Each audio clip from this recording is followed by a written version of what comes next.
오늘 저희들이 살펴볼 성경의 인물은 하박국이라는 사람입니다. 하박국에 대해서는 그렇게 자료가 많지 않고요. 성경도 하박국, 이 소선지서에 있는 하박국 이 예언서 외에는 특별히 하박국에 대한 기록이 많지 않아요. 성경학자들의 어떤 연구 자료나 이런 부분에서도 하박국은 굉장히 열악한 인물 중에 하나입니다. 그런데 이 하박국 선지자를 좀 살펴보려고 하는 이유는 오늘 저희들이 당한 현실과 좀 어떤 일맥상통하는 그런 부분들이 있지 않나. 그러니까 하박국 선지자가 당했던, 그래서 그 현실을 놓고 하나님께 기도했고 하나님을 붙들었던 그 시대와 오늘 우리 시대가 좀 큰 견지에서 좀 같지 않나라는 그런 생각이 좀 들었고요. 그래서 오늘 하박국 선지자를 좀 더 살펴보면서 그의 삶의 태도 혹은 그의 신앙의 자세를 좀 저희가 한번 교훈 삼아 보려고 합니다. 하박국 선지자는 어떤 선지자로서의 활동을 한 부분도 있지만 본연의 그의 직무, 그러니까 요즘 저희들이 뭐 본캐, 부캐 얘기하는데 본 캐릭터는 찬양대의 그 일원이었다라고 추정을 하고 있습니다. 좀 더 이제 좀 연구하시는 분들은 그 찬양대의 지휘를 맡은 사람이 아니었겠냐라고 이야기를 하고 있죠. 이유를 좀 대는 것들에 대해서 제가 좀 살펴보니까 저희가 이제 이 하박국 마지막에 이 노래는 지휘하는 사람을 위하여 내 수금에 맞춘 것이다라는 그 표현이 있습니다. 그 하박국이 마지막에 감사 고백을 하고 찬양시를 하면서 당시에 성전에서 어떤 시편을 부를지, 어떤 찬미가를 부를지 결정하는 어떤 권한이 이 찬양대 지휘자에 있었다는 겁니다. 그래서 그 지휘자를 본인으로 보고 그 악기에 맞춘 노래를 채택하거나 어떻게 보면 만들 수 있는 사람이라면, 그 정도 권한이라면 찬양대를 지휘하는 지휘자가 아니었겠냐라고 조심스럽게 이제 추정을 하는 거죠. 그래서 보면은 이분이 레위인으로서 어떤 그 찬양대의 직무를 맡은 사람이다 보니까 여느 선지자들의 그 선지서 그 내용과는 좀 패턴이 다르다는 것을 저희가 보게 됩니다. 일반적으로 그 예언서, 선지서는 보통 책망을 하고 권면을 하고 또 위로를 하고 하나님의 소망을 제시를 하는 그런 패턴으로 보통 다 이루어지는데 하박국서는 좀 특이한 패턴을 갖고 있죠. 이런 패턴과는 전혀 다르게 하나님께 따져 묻고, 하나님과 논쟁하고 또 하나님에게 질문하고, 그래서 하나님의 답을 받고, 그래서 그 하나님과 어떤 이런 주고받는 이야기들을 좀 갖고 있습니다. 그래서 하박국을 보면 뭐 하나님께 질문하고 이렇게 한 다음에 2장에서 하나님의 답을 듣고 그 이제 모든 게 해결된 다음에 3장에 가서 그 이제 찬양시, 그리고 찬양과 기도를 하나님께 드리는 그런 식으로 구성이 되어 있다는 겁니다. 하박국이라는 이름을 좀 먼저 살펴보면요. 껴안다, 포옹하다 이런 뜻을 갖고 있습니다. 그러니까 이렇게 끌어안는 거죠. 이제 끌어안는 거를 확대 해석하다 보면 매달리는, 그러니까 뭐 안절부절하면서 매달리는 어떤 그런 모양으로까지도 우리가 볼 수 있는 것처럼 그 뜻이 거기까지도 확장이 됩니다. 껴안다, 포용하다, 매달리다. 그러니까 그 이름처럼 민족을 껴안고 보듬고 또 하나님께 매달려서 하나님께 간절히 묻고 따지고 또 하나님께 정말 집중했던 그런 이름처럼 그의 삶이 이 하박국서에 드러난다라는 겁니다. 당시 하박국이 있었던 시대를 보면 뭐 국제적으로는 굉장히 좀 외세의 틈바구니 속에서 껴 있었습니다. 그래서 국내적으로도 국외적으로도 참 힘든 시기였는데 요시야 왕이 죽었어요. 그러니까 종교개혁을 일으키고 그래서 하나님의 어떤 뜻대로 좀 나아갈 수 있는 그 요시야 왕이 죽으면서 또 여호아하스가 이제 즉위를 하는데 애굽에서 이제 외세를 이제 압력을 줘서 폐위를 시키고 여호야김을 이제 어떻게 보면은 뭐라 그러죠? 어용 정권처럼 이렇게 옹립을 하게 되는 상황입니다. 외세로 인해서 들들 볶이는 시절이었으니까 당연히 힘들었겠죠. 국제적으로 힘들었을 거고 국내는 또 이런 어떤 권력 구도에 여러 갈등도 있다 보니까 거기에 이제 관련된 이해관계가 복잡하게 얽혀 있어서 혼란스러움이 가중될 수밖에 없었습니다. 그런 유다 현실을 하나님께 따지는 거예요. 근데 따질 때 하박국 1장 2절에 이렇게 얘기를 합니다. 하박국서 1장 2절인데요. 여호와여 내가 부르짖어도 주께서 듣지 아니하시니 어느 때까지리까? 내가 강포로 말미암아 외쳐도 주께서 구원하지 아니하시나이다. 그러니까 하나님께 계속 이렇게 어떻게 보면은 간절히 찾는데 왜 답을 안 주시냐 이거죠. 그러니까 답을 안 주셨다기보다 왜 해결 안 해주시냐라는 그런 뉘앙스가 맞습니다. 왜 하나님 침묵하십니까? 왜 이런 상황을 방치하고 계십니까? 하나님 살아는 계십니까? 이런 어떤 원망을 담은 거죠. 그러면서 이제 1장 3절에서 4절에 이런 호소를 합니다. 1장 3절에서 4절인데요. 어찌하여 내게 죄악을 보게 하시며 패역을 눈으로 보게 하시나이까? 겁탈과 강포가 내 앞에 있고 변론과 분쟁이 일어났나이다. 이러므로 율법이 해이하고 정의가 전혀 시행되지 못하오니 이는 악인이 의인을 애워쌌으므로 정의가 굳게 행하여짐이니이다. 이게 하박국의 탄식입니다. 그러니까 하박국이 당시 자신이 처했던 유대 나라의 현실이 이렇다라는 걸 하나님께 알리는 거죠. 뭐 모르시진 않겠지만 한 번 더 하나님께 탄원을 하는 겁니다. 이 탄식 안에는 그 하박국의 질문이 있죠.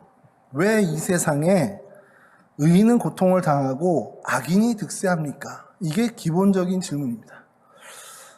여러분 오늘은 어떻습니까? 오늘날은 오늘날 하나님의 어떤 뜻을 행하고 그래서 하나님이 그래도 의롭다 아니면 하나님께서 그래도 주목하고 인치신 하나님의 백성들이 뭐 득세라는 표현까지는 그렇지만 좀 평안하게 살고 그렇지 못한 하나님을 외면하거나 하나님과 등진 그런 사람들이 고통을 당하거나 힘겨워하는 세상입니까? 아니면 그 반대로 하나님을 따르고 하나님을 정말 진심으로 어떻게 추구하는데도 고통을 당하거나 아니면 하나님을 전혀 모르고 무관한데도 평안히 사는 그런 모습들이 있지 않냐라는 거죠. 그러니까 어느 세상에 더 가깝습니까? 한다면 딱 가를 수는 없겠죠. 뭐 하나님을 뭐 이렇게 따르고 하나님이 보호하는 사람들은 다 평안하다. 이것도 그렇게 얘기할 수 없고 그러니까 쉽게 얘기해서 예수 믿는 사람들 다 평안히 잘 살아라고 얘기할 수도 없고 예수 안 믿는 사람들 다 좀 힘들어 이렇게 얘기할 수도 없고 또 반대로 예수 안 믿는 사람들이 더 잘 돼 혹은 예수 믿는 사람이 더 안 돼 이런 얘기를 또 할 수도 없는 많은 일들이 혼재되어 있다는 거죠. 하박국의 질문은 그런 혼재되어 있는 세상에서 한 걸음 더 나가서 너무 명확하게 그러니까 하나님을 등지고 하나님의 뜻에 전혀 부합하지 않는 그 악인들 그들이 정말 하나님이 택한 하나님을 따르는 의로운 백성들보다 정말 훨씬 더 잘 되고 있는 현실을 개탄하는 겁니다. 제가 처음에 여러분께 말씀드렸지만 우리가 사는 세상은 좀 안 그럴 수 있습니다만 저희들이 현실에서 체감하는 그런 일들 속에 뭐가 있냐면 하나님 믿는다고 하나님 말씀대로 산다고 다 잘 되는 건 아니네라는 생각들이 우리 안에 만연될 수 있는 상황이라는 겁니다. 돈 버는 일과 하나님 따라 사는 거, 이 땅에서의 정말 평안하게 사는 것과 하나님과의 관계는 무한한 거야 라는 얘기를 할 수 있을 만큼 이 세상이 그렇다라는 겁니다. 제가 목사니까 이런 얘기를 좀 하면 사람들은 뭐 그냥 목사님이니까 그렇죠 얘기를 해요. 그러니까 무슨 얘기냐면 제가 전회교회 청년들한테도 야 니네 하나님을 한번 좀 테스트해봐. 그러니까 이게 좀 불경한 얘기일 수 있지만 하나님을 한번 좀 시험해 봐봐. 내가 이렇게 하나님 했고 하나님 말씀대로 살았더니 하나님 정말 그 성경에 말씀하신 대로 이렇게 해주시네라는 걸 한번 좀 경험해 봐 이런 얘기를 해요. 그러면 청년들 중에는 그런 얘기를 하죠. 목사님이니까 그렇게 하는 거지. 목사님 직장생활 그거 완전 달라요. 목사님 학교생활 이렇게 하는 거 목사님이 얘기하는 신앙생활과 완전 달라요. 이런 얘기를 하는 거를 좀 듣게 됩니다. 조금 이따 좀 말씀드릴 것도 좀 그런 부분이 있는데 오늘날 이런 얘기를 하면 목사님 정말 모르셔서 저러시지. 세상 사는 거하고 신앙하고 완전히 무관한 얘기인데 이렇게 얘기를 하십니다. 하박국이 이 시대에 왔다라면 분명히 당신의 시대만큼은 아니라도 이 부분에 대한 하나님의 질문을 할 수 있는 부분이 아닐까라는 생각이 든다는 겁니다. 그런데 이제 그런 문제를 좀 뒤로 하고요. 하박국의 이런 질문, 하나님을 향해서 이렇게 탄식하는 부분에 대해서 조금 우리가 주목해야 될 모범적인 부분이 뭐냐면 하박국의 이 첫 번째 질문과 태도에서 이 현실, 이런 어떤 죄악이 관영한 이런 것들에 대해서 하박국은 외부의 요인을 찾지 않았다라는 겁니다. 애굽이 너무 드세서 저 갈대아 사람들이 들들 볶아서 우리가 이렇게 됐어요가 아니라 우리 안에 현재 유대에 있는 이 고통, 이 탄식해야 되는 상황들은 자기 자신들의 죄악으로 인한 거라는 것을 알고 있었다는 겁니다. 사실 이게 하박국의 굉장히 놀라운 통찰력일 수 있다는 겁니다. 유다에 있는 이런 겁탈, 강포, 변론, 분쟁, 이런 타락, 이런 것들은 그가 표현한 것처럼 율법의 해이에 져 있기 때문에 일어난 거라는 겁니다. 하나님의 정의를 시행하지 않은, 그 율법을 지키지 않은 율법에 대한 해이, 말씀에 대한 해이함 때문에 벌어졌다라는 거예요. 그러면서 4절에 이어지는 악인 역시도 외부의 어떤 적을 얘기하는 게 아니라 당시 나라의 권력자들, 제사장, 귀족들, 이런 사람들, 그러니까 그 시대에 이해관계에 얽혀져 있는 그 조류에 편승해서 적당히 살려고 하는, 그러니까 하나님과 무관하게 어쨌든 그 이해관계에 맞게 편승해서 사는 유다 사람들을 지칭하는 거라는 겁니다. 이 시선이 굉장히 저희가 좀 본받아야 될 시선이라는 거죠. 뭐냐면 그 시대를 볼 때 직접적인 원인들이 분명히 있습니다. 지금 이런 상황 왜 어렵냐? 그러니까 뭐 오늘 저희들 예를 잠깐 든다면 코로나 때문에 어려운 거잖아요. 아닌가요? 저 때문에 어려운 건 아니잖아요, 여러분들이. 코로나 때문에 어려운데 이런 시국을 우리가 맞이하게 된 게 뭐냐라는 거를 봤을 때 어느 분이 인터넷에 이렇게 올린 것 중에 제가 좀 감동을 받은 게 이 땅의 그리스도인들의 나태함 때문이었다. 이렇게 얘기를 하시는 게 있어요. 물론 이제 인과관계를 과학적으로 따지고 검증하고 이렇게 하면 좀 다른 얘기지만 그분의 그 통찰에 대해서는 좀 공감할 수 있다는 거죠. 우리가 하나님 앞에서 정말 안일했던 부분이 있었고 하나님이 우리가 모여서 예배하고 하는 이런 것들에 대해서 소중함이 사실 없었던 그런 것들이 분명히 있다는 겁니다. 저도 반성하고 있는 부분이지만 참 그동안 하나님께서 우리에게 주신 것들이 참 은혜였는데 그 은혜를 너무 당연시했던 부분이 분명히 있었고 이제 그것이 얼마나 소중한지를 깨닫게 돼가는 과정이다 보니까 이거 하나님이 이 크리스찬들을 뭔가 회복시켜주고 뭔가 다시금 일깨우시기 위해서 이런 상황을 주셨다라고 하는 그 통찰이 사실 공감이 된다라는 겁니다.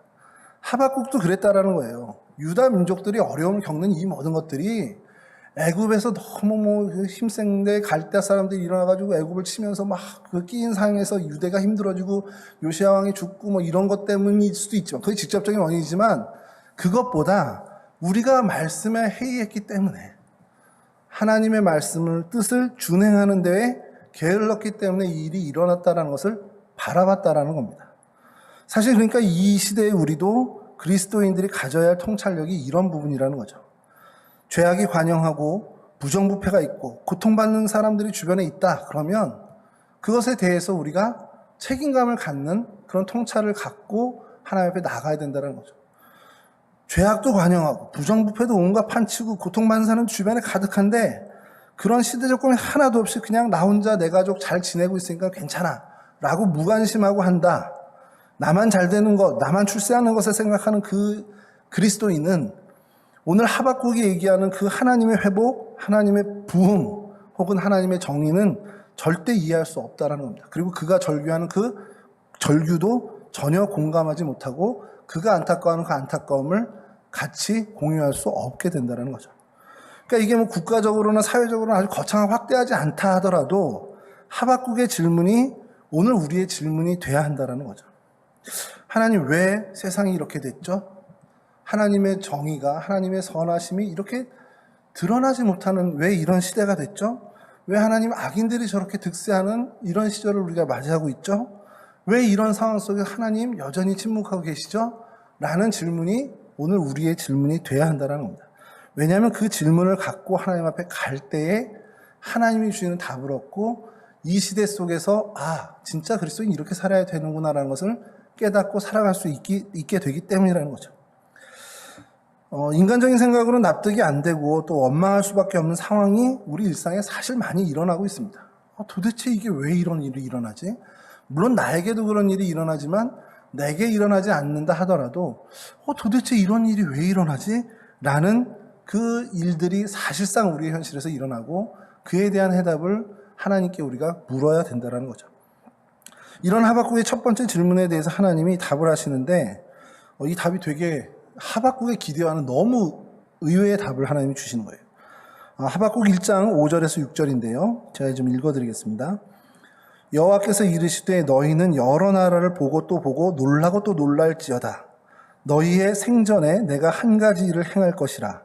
누가 너희에게 말할지라도 너희가 믿지 아니하리라. 보라, 내가 사납고 성급한 백성 곧 땅이 넓은 곳으로 다니며 자기의 소유가 아닌 거처들을 점령하는 갈대아 사람을 일으켰나니.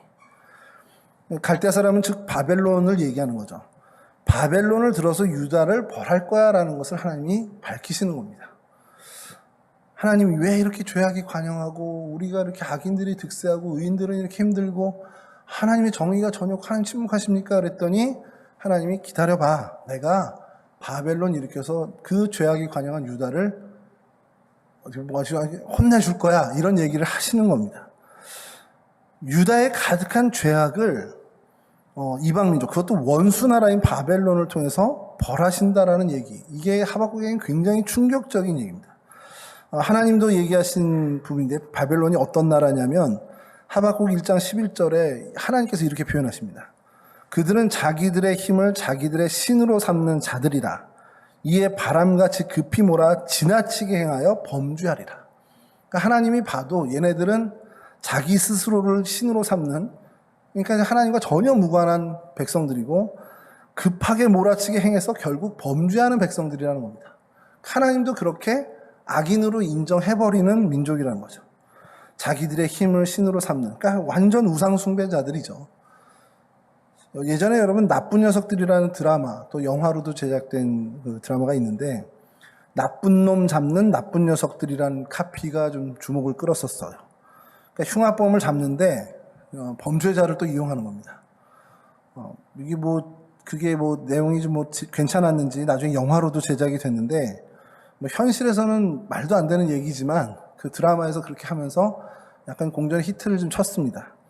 하나님의 답이 그런 답이었다는 거예요. 유다가 이렇게 악행을 했으니까 내가 혼내줄게 하는데 하나님의 선하신 어떤 뜻과 하나님의 그 선지자들을 통해서 그게 아니라 더 나쁜 놈들, 그러니까 더 악한 놈들을 데려다가 하나님이 몽둥이로 삼는 겁니다. 마치 북이스라엘을 아수르, 그러니까 이사야도 표현을 했지만 몽둥이로 여겨서 북이스라엘을 심판하신 것처럼 남유다 역시 하나님께서 바벨론을 그런 악한 민족을 들어서 사용해서 그들을 혼내주시겠다. 어떻게 심판하시겠다라는 얘기를 하는 거죠. 이게 하박국이 도저히 또 이해하기도 인정할 수도 없는, 의아할 수밖에 없는 부분이었어요. 그래서 하박국의 두 번째 질문이 시작되는데 이건 질문이라기보다는 좀 따지는 말투입니다. 하박국서 1장 13절에서 17절인데요. 요거는 좀 눈으로 읽어보시고 요약을 해주면 정결하고 악을 볼 수 없는 분이잖아요. 하나님이 정결하시니까. 거짓을 방관하지 않으시는 하나님이 어떻게 그 악한 바벨론을 통해서 유다를 심판하실 수 있습니까? 라고서 나름대로의 논리를 피는 겁니다. 신앙의 논리를.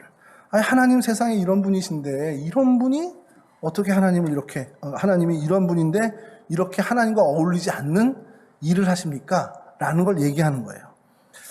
바벨론이 지나치게 행하는 민족이고 그래서 범죄하는 민족인데 어떻게 그런 나라를 사용해서 유다를 무자비하게 멸망시킬 수 있습니까? 이게 옳은 겁니까? 라는 약간 따진 듯한 질문을 드리는 겁니다. 그리고서는 하나님이 어떻게 대답하실지 이제 2장 1절에 성루에 올라가서 그걸 지켜보고 있었단 말이에요. 하나님의 말씀 그리고 하나님의 성품 이런 여러 가지를 가지고 논리적인 이유를 들어가지고 하나님께 질문을 했으니까 하나님도 꼼짝없이 그 논리에 갇힐 거야 라는 나름대로 하박국 나름대로의 그 승리감을 갖고 성루에 올라간 겁니다. 제가 이 부분을 보면서 이걸 어떻게 좀 우리가 이해하고 설명하면 좋을까라는 생각을 했는데 제가 이제 전에 청년부 맡았을 때 군대 입대를 앞둔 청년 하나가 있었어요. 그래서 저한테 와서 기도 부탁을 하더라고요. 입대를 놔두고. 그래서 제가 어떻게 기도했겠습니까? 가서 군생활 잘하고 정말 더 멋진 그리스도인으로 빚어져서 나오게 해달라고 이제 기도를 했잖아요. 근데 그 기도가 마음에 안 들었나 봐요. 이 친구가. 목사님, 제가 가면 신검을 또 받는데요. 그 훈련소 와서 신검을 한 번 더 받아야 되는데 그래서 진단서를 가져가는데 나름대로 자기가 정말 기도하면서 이런 응답을 받았다는 식으로 저한테 얘기를 하는 거예요. 그래서 너무 논리정연하게 얘기를 하는데 뭐라고 하냐면 제가 지금 기억나는 대로 아까 좀 정리를 했었는데 목사님, 제가 그리스도인인데 군대를 가면 살상 기술을 배우잖아요. 그러는 겁니다. 사람을 죽이는 기술을 배운다는 거예요. 저도 군대를 갔다 왔지만 맞죠. 저희 사격도 해야 되고 총검술도 해야 되고 그게 온당치 않다라는 거예요. 그리스도인인데 어떻게 자기가 사람을 죽이는 기술을 배워요. 그러니까 하나님이 이거를 옮겨주실 거예요. 자기를 거기에 이렇게 입대를 못하게 막아주실 거라는 거예요. 그러니까 그런 하나님 아니냐고 저한테 이제 되려 묻는 거죠.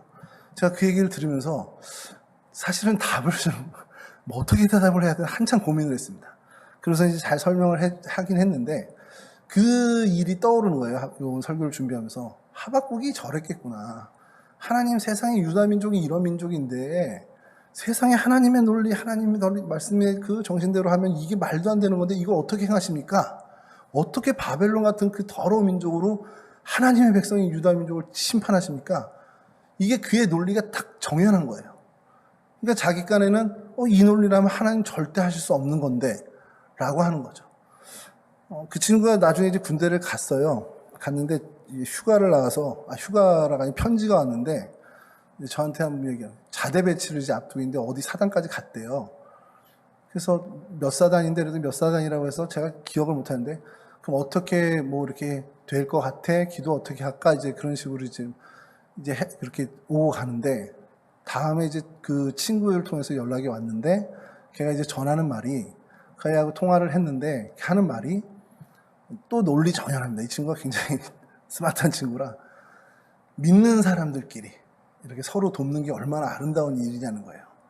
그래서 교회 그때 당시 이제 군에 좀 유력한 영향력을 줄 수 있는 분을 아드님으로 둔 분이 계셨거든요. 그분한테 연락을 좀 해서 목사님이 제가 연락을 해서 좀 좋은 부대로 이 친구를 좀 해달라는 이제 청탁 아닌 청탁 그런 이제 요청을 한 거죠. 근데 이제 그 논리가 뭐냐면 물론 그렇게 못했지만 그 논리가 뭐냐면 믿는 사람들끼리 서로 도와서 이렇게 서로 도와주는 이런 것들이 얼마나 아름답고 하나님이 바라시는 거 아니겠냐라는 거예요. 그 얘기를 들으면서 얘도 또 나름대로 지난번처럼 그 논리에 또 갇혀 있구나 이런 생각을 좀 해봤습니다. 하박국의 모습이 딱 그런 겁니다. 자기가 갖고 있는 하나님에 대한 지식, 자기가 알고 있는 하나님에 대한 그 배경 모든 것들을 동원해서 하나님은 이런 분이야. 그러니까 이렇게 하실 수 없어라는 하나님에 대한 가능성을 이제 막아놓는 거죠. 근데 여러분 이게요, 하박국만의 문제가 아닙니다. 사실 저희들이 많이 갖고 있는 우리들의 실수이기도 합니다. 내가 아는 하나님이 다예요. 그래서 다른 사람들이 알고 있는, 다른 사람이 경험한 하나님은 틀린 거라고까지 단정하는 그런 오류를 저희들이 범할 때가 있습니다. 하박국이 오늘 1장에서 하나님 앞에 따지면서 성루에 올라가서 기다릴 때의 자세가 바로 이런 자세였습니다. 이건 있을 수도 없습니다. 어떻게 바벨론 같은 저런 극악무도한 인간들을 사용해서 하나님이 택하신 이 선한 백성들, 아무리 잠깐 죄를 졌고 잠깐 말씀에 회의했지만 이런 사람들을 심판할 수 있냐? 그 논리에 꽉 사로잡혀서 그건 벌어져서는 안 되는 일입니다. 벌어지면 오히려 하나님한테 항명할 만한 그런 자세를 갖고 있다는 거죠.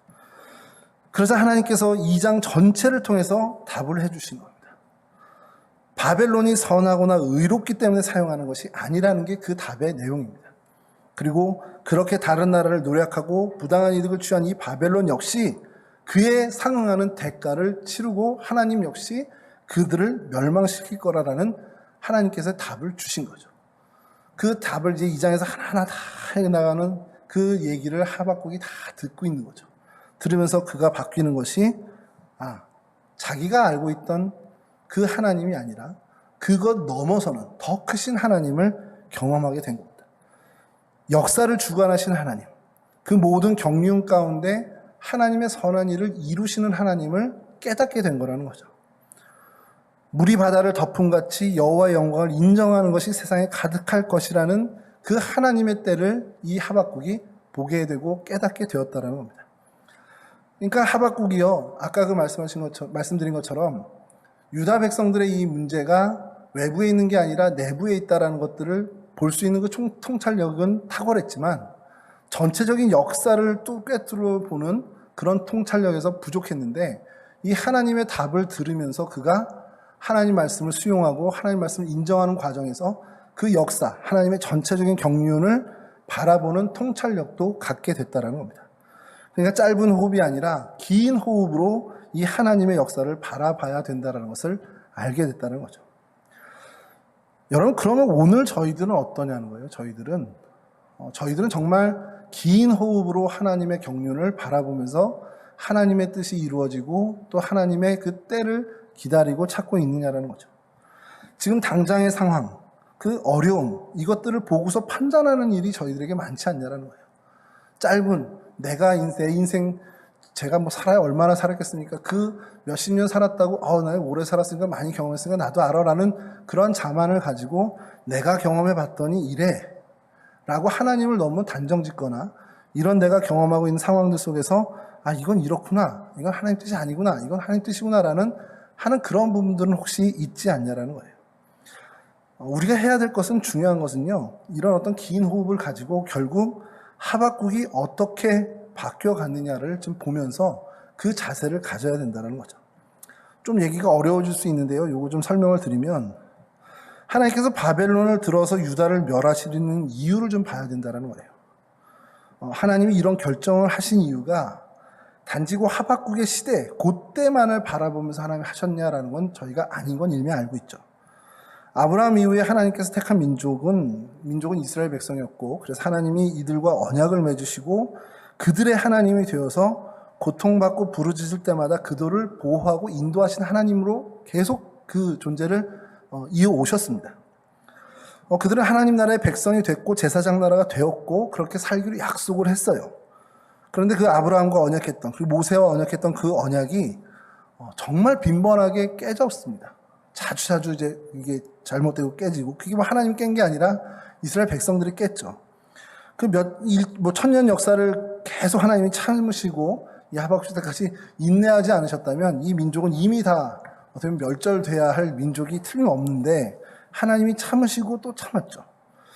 근데 이 하나님이 이스라엘만 택하신 하나님, 이스라엘을 선민으로 택하신 하나님, 그거에만 갇혀 있는 게 아니라 이스라엘을 택하시고 그들을 이끄실 뿐만 아니라 이스라엘을 제외한 이 세상 전체 만물을 통치하시는 하나님이기도 하시다라는 겁니다. 그러니까 이스라엘의 하나님이시지만 이스라엘만을 보호하시고 이스라엘만을 아끼시고 하는 게 아니라 온 만물, 모든 피조물을 통치하시는 하나님이라는 거죠. 바벨론뿐만 아니라 그 주변 국가들 역시 하나님의 통치 가운데 있고요. 그것들을 통해서 그들을 다 일궈서 하나님이 하나님의 놀라운 뜻을 이뤄가는 그 하나님의 경륜을 일으키고 계시다는 겁니다. 그러니까 그 관점, 그 하나님의 경륜이라는 관점에서 볼 때 지금 이때, 하박국 이때에는 유다가 멸망해서 바벨론으로 끌려가야 되는 겁니다. 왜냐하면 그렇게 끌려갔다가 다시 하나님과의 관계가 회복해서 돌아오는 것이 그들이 하나님 앞에서 회복될 수 있는 유일한 기회고 다시 하나님의 백성이 될 수 있는 너무너무 좋은 찬스라는 거죠. 그러니까 하박국은 자기 시대, 자기 고통만 집착해서 하나님의 그 큰 호흡은 못 보게 되니까 지금 하나님 빨리 회복해 주시고 빨리 저 애굽과 갈대아 사람들을 능히 넘어서는 그런 왕권이 되고 그런 강한 나라가 되게 해달라는 기도를 한 걸 텐데 이제 하나님의 답을 듣고 하나님의 경륜이라는 통찰을 알게 되니까 하박국 역시 하나님의 그 섭리, 유다가 망해야 된다라는 것을 인정하게 된다는 겁니다. 우리도 마찬가지죠. 우리에게 닥친 고통, 또 애매하게 받는 고난들이 있습니다. 당장 벗어나고 빨리 없애는 게 맞죠, 저희들 입장에선. 그게 더 좋은 거라고 저희는 분명히 확신합니다. 그래서 하나님께 매달립니다. 하박국의 이름처럼 하나님을 끌어안고 하나님을 매달립니다. 말씀을 들먹이기도 하죠. 아까 그 청년처럼 자기의 신앙의 논리를 다 갖춰서 하나님 이렇게 하는 게 하나님의 선을 이루는데 더 훌륭한 일 아닙니까? 라고 하나님을 설득하기도 하죠. 그러면서 하나님 말씀을 들먹이고 하나님 성품 들먹이기도 하고요. 그리고 논리를 만들어내서 하나님 설득하고 이 정도 됐으면 하나님도 꼼짝 못하는 논리야 라고 자만하기도 하고. 근데 또 이제 다른 면으로는 그게 안 된다 싶으면 무리한 서원을 하죠. 서원을 하면서 하나님하고 약간 흥정하는 듯. 하나님 이거 해주시면 내가 이렇게 할게요. 라는 어떤 흥정 같은 기도를 하기도 합니다. 사실 그게 저희들의 모습이에요. 근데 우리에게 주어진 이 고통이 내 실수로 오고 내 잘못으로 온 거지만 이게 어떤 하나님의 정말 큰 경륜, 하나님의 그 섭리 속에 있는 그 고통이고 그런 때라면 한 번 더 깊이 묵상해야 한다는 겁니다. 이 고통은 내가 견뎌내야 하는 고통이구나. 언제고 뭐 내 인생에 한 번쯤은 견뎌내야 하는 고통일 수 있구나. 이건 내가 반드시 인내하고 참아내야 하는 그런 일이구나. 이거는 내가 피할 수 없는, 정말 내가 오롯이 감당해야 하는 상황이구나. 이렇게 인정해야 하는 그런 아픔과 그런 인내들이 필요할 때가 있다는 겁니다. 그게 하나님 뜻이고 그것이 하나님이 내게 주신 은혜고 하나님이 내게 주신 기회라는 거죠. 왜냐하면 그 일을 통하지 않고는 하나님 앞에 성숙한 그리스도인이 될 수 없는 일이 너무 많다는 거예요. 반드시 이것을 거쳐야만, 반드시 이 과정을 거쳐야만 하나님이 원하시는 저의 모습, 우리의 모습이 빚어진다면 우리는 그것을 피하려고 하는 것이 아니라 감당할 수 있는 힘을 하나님께 구하고 정말 오롯이 감당해야 한다는 겁니다. 그래서 우리가 취할 태도는 하박국 3장에서 하박국이 고백하는 그 고백과 같아야 한다는 거죠. 하박국 3장 2절인데요. 여호와여 내가 주께 대한 소문을 듣고 놀랐나이다. 여호와여 주는 주의 일을 이 수년 내에 부응하게 하옵소서. 이 수년 내에 나타내시옵시고 그러나 진노 중에라도 긍휼을 잊지 마옵소서. 아멘. 하나님, 내가 하나님 뜻을 이제 알았습니다. 그러니 하나님, 그것을 내가 오로지 감당할 터인데 하나님의 뜻이 온전히 이루어지도록 내가 감당할 수 있도록 도와주십시오. 조금 빨리 가서 아니면 조금 내가 너무 힘들어하니까 하나님 그걸 좀 감해 주셔서 내가 하나님이 원하시는 만큼 성장하지 못하는 일 없도록 오롯이 다 감당해서 내가 하나님이 기대하시는 그것 이상으로 성숙되는 사람이 되길 원합니다라는 기도를 하면서, 다만 그 뒤에 그런 하나님 긍휼만은 잊지 말아 주십시오. 이것이 사실 우리가 하나님께 기도할 수 있는 모범적인 고백과 기도가 된다는 겁니다. 여러분, 그 성경을 보면요, 사이클이 계속 반복되는 걸 저희가 보잖아요. 이스라엘 백성들이 타락하고 또 뭐 이렇게 하는 그 사이클을 보면 왜 타락하나 이렇게 보면 결국 그들이 어떻게 보면은 하나님 말씀을 버리고 하나님을 외면하고 하나님의 뜻에 무관하게 할 때 그들이 타락하게 되고, 타락하게 되면 결국 그들이 쇠하여집니다. 쇠하여지니까 결국 하나님의 심판이 그 현장에 찾아오게 되죠. 계속해서 이것이 돌고, 그러다 보니까 하나님의 사람들, 하나님의 뜻을 준행하는 사람들이 다시 뭉쳐서 다시 각성하고, 그래서 하나님의 뜻을 찾고 하나님을 구하고, 그래서 다시 회복이 일어나서 다시 하나님의 소망을 갖게 되는 이 과정들이 계속 도는데, 사실 그 회복이 일어나는 그것을 성경에선 특별한 단어, 부흥이라는 단어를 쓰게 되는 거죠.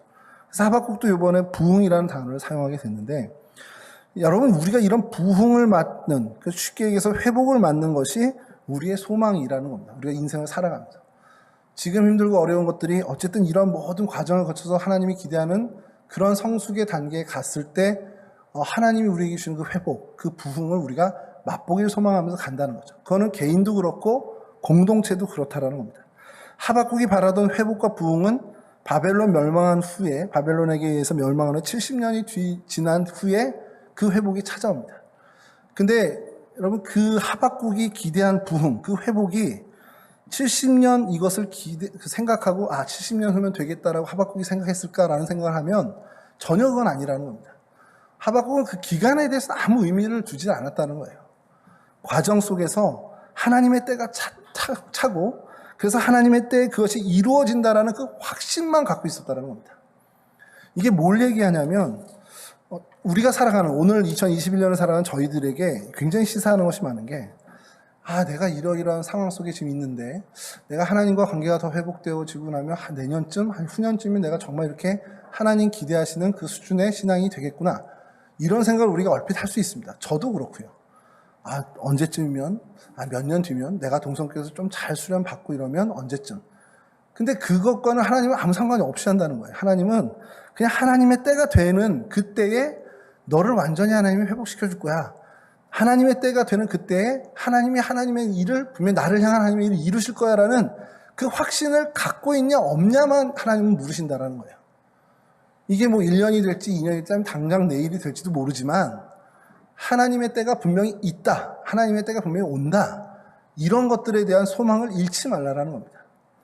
짧게 기대하다가 늦어지면 괜히 실망하고, 길게 잡았는데 갑자기 찾아오게 되면 그것 때문에 뭐 반가워하고, 이런 것이 아니라 분명한 하나님의 때에 하나님이 분명히 이루신다라는 그것만을 믿는 그런 그리스도인이 되라라는 것을 이 하박국이 시사해 준다라는 겁니다.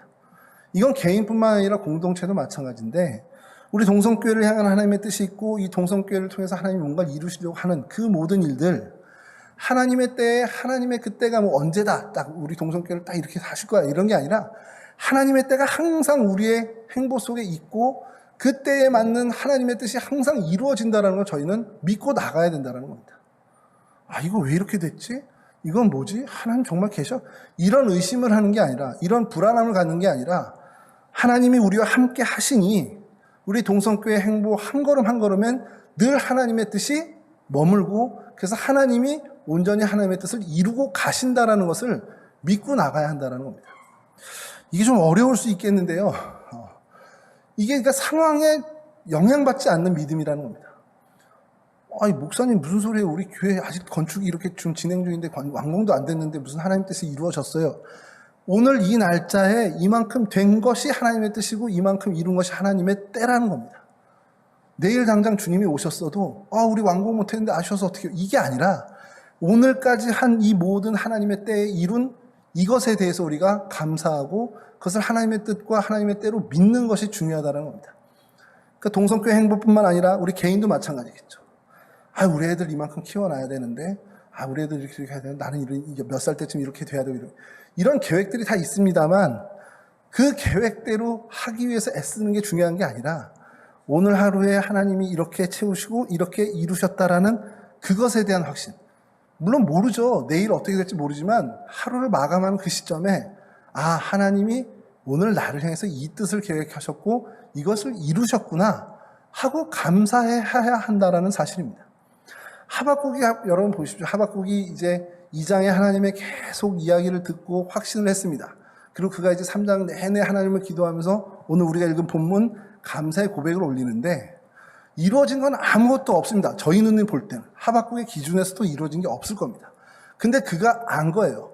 지금 그 시점에 하나님의 뜻이 이루어졌다. 지금 그때가 하나님의 때라는 걸 알았다는 겁니다. 70년 뒤에 있을 그날도 하나님의 때죠. 그래서 그가 고백하는 건 비록 무화과 나무가 무성하지 못하며 포도나무에 열매가 없으며 감람나무에 소출이 없으며 밭에 먹을 것이 없으며 우리의 양이 없으며 외양간에 소가 없을지라도 나는 여호와로 말미암아 즐거워하며 나의 구원의 하나님으로 말미암아 기뻐하리로다. 여러분, 그가 기뻐하는 이유는 소출이나 감람나무, 양과 소 이런 것들에 대한 외부의 요인이 아니라 내 안에 계시는 하나님, 나와 함께 하시는 하나님으로 인해서 즐거워하고 기뻐한다라는 것, 그것 외에는 없다라는 겁니다. 근데 제가 여기서 불현듯 말씀을 준비하면서 드는 생각이 있었어요. 악인들이 의인을 괴롭히고 아까 처음에 얘기한 것처럼 불의가 성행하고 정말 선한 사람들보다 악인들이 득세하는 그런 것 때문에 안타까워하고 어떻게 보면 탄식하던 이 하박국의 기도가, 하박국의 그 마음이 이 17절 18절에는 전혀 제가 볼 때는 드러나지 않는다는 겁니다. 하나님, 악인이 이렇게 성행해도 괜찮아요. 비록 의인이 망할지라도, 비록 악인이 득세할지라도 나는 여호와로 인해서 즐거워하겠습니다라는 표현이 없고 개인적인, 지극히 개인적인 부분에 대해서만 이야기한다는 겁니다. 여러분, 진짜 제가 그래서 생각이 든 게 이 땅에 불의가 가득하기 때문에, 이 땅에 정말 하나님의 의가, 하나님의 공의가 넘쳐나지 않는 것 때문에 내가 안타까워하고 그것 때문에 두려워했는가 생각을 해봤습니다. 근데 사실 그거보다는 오히려 내 무화과나무, 내 포도나무, 내 감람나무, 내 밭, 내 양, 내 소 때문에 내가 더 두려워하지 않았나. 근데 사실 정직하게 얘기하면 맞다라는 거예요. 내 건강 때문에, 내 자녀 때문에, 내 가족 때문에, 내 어머니 때문에, 내 아버지 때문에, 내 소중한 내 가족, 내 것 때문에 내가 두려워하고 살아왔지, 이 사회가, 대한민국이 어떻게 되고, 이 땅이 어떻게 되고, 이런 것에 대해서는 그냥 조금은 한 발치 먼 곳에서 보지 않았냐라는 거예요. 근데 하나님이 이 부분에 대해서 말씀하시는 게, 어쨌든 간 여기서부터 출발을 한다라는 겁니다. 이 땅에 이 사회가 어떻게 되고, 이런 것들에 대해서 사실 더 관심 갖고 기도하는 게 맞지만, 우리가 사실 진짜로 두려워하는 것은 내 주변의 일들, 내 것 때문이었다라는 걸 인정하고 그 부분에 대해서 하나님으로 인해서 내가 외부의 어떤 모든 것들에 영향받지 않고 기뻐할 수 있는 마음, 감사할 수 있는 마음에 그리스도인이 되는 것에 먼저 집중하라는 거죠. 하박국도 사실 그러한 것에 먼저 집중했고 그래서 그 이후에 그의 모든 삶이 더 높은 곳을 바라볼 수 있는 사람이 된 것처럼 우리가 우리의 주변에 있는 것들을 내게 아주 정말 피부에 와닿는 그 일들에서부터 하나님이 계심으로 인해 내가 기뻐하는 하나님 때문에 감사하는 그런 신앙을 추구해야 한다는 겁니다. 그러니까 세상을 초월하고 정말 하나님만을 기쁨으로 산 사람인 하박국을 통해서 우리가 배우는 것은 멀리 있는 거창한 일이 아니라는 겁니다. 뭐 우리나라가 어떻게 되고 내년에 대선이 어떻게 되고 코로나 상황이 어떻게 되고 물론 이것도 중요하지만 그에 앞서 내 상황, 내 피부에 와닿는 내 일, 내 삶의 자리, 내 삶의 현장 여기에서 내가 하나님만으로 기뻐할 수 있는 사람이 될 수 있는지 하나님만으로 감사할 수 있는 사람이 될 수 있는지를 더 초점을 맞추고 그것에 더 주력해야 한다는 거죠.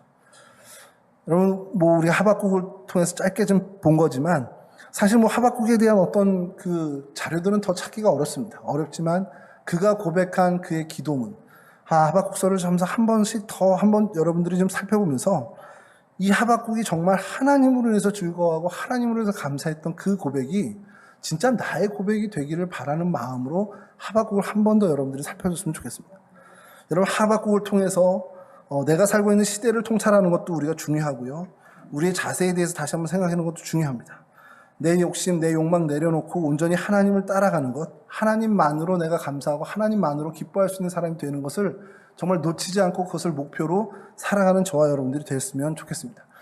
비록 온라인으로 예배를 드리고 저희가 함께 모여서 많은 그 일을 못하지만 함께 하나님을 섬기며 하나님을 즐거워하는 일을 같이 못하지만 개인적인 삶 속에서 개인적인 신앙의 그 행보 속에서도 우리가 정말 하나님 한 분만으로 딴 거 다 필요 없고 하나님만으로 내가 기뻐하는 하나님만으로 내가 즐거움을 갖는 그러한 인생 될 수 있도록 그러한 크리스찬 될 수 있도록 더욱더 노력하는 저와 여러분들 될 수 있도록 주님의 이름으로 간절히 축원합니다.